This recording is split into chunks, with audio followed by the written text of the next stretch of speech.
John Kress, who was our chaplain, came around his desk and said, I have the worst possible news I could share with you. And at that point, he said that Shannon had been killed, murdered in her apartment in Maryland.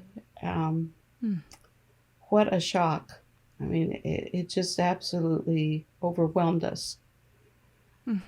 And truly the worst possible news any parent would want to hear. Yeah. I just sort of stopped at the word killed and imagined actually a car accident. I thought the people in Maryland drove like crazy people because they would go through yellow lights. And I imagined an actual intersection, because there was a 5-way street intersection where Shannon would drive to work every day. And I thought that there had been a pileup, and I wondered, how many other people had been involved and all of that kind of thing. The word murder didn't sink in for a few seconds, I'm sure, but it seemed like a long time. And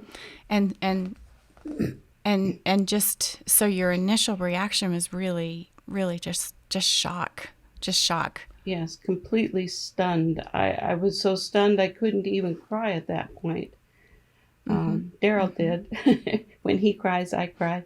So the emotional release came soon, but it was absolutely the most shocking news I could imagine. And I'd never known anybody before who had personally experienced the death of a child by violence like that.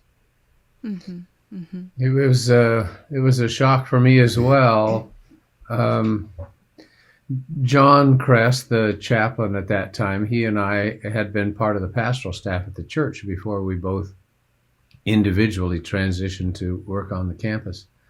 I was excited about that summer. I was going to be filling in for the dean of the School of Theology, who was on an archaeological dig. I was packing things up in my office when he called me and said he needed to talk to me right away.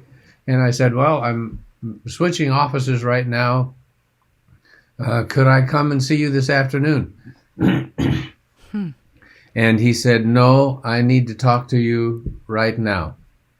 When I walked into his office, I didn't realize Barbara would be there. And I guess I was more... I believed what he said more quickly than you. And it stunned me, and I immediately fell to pieces.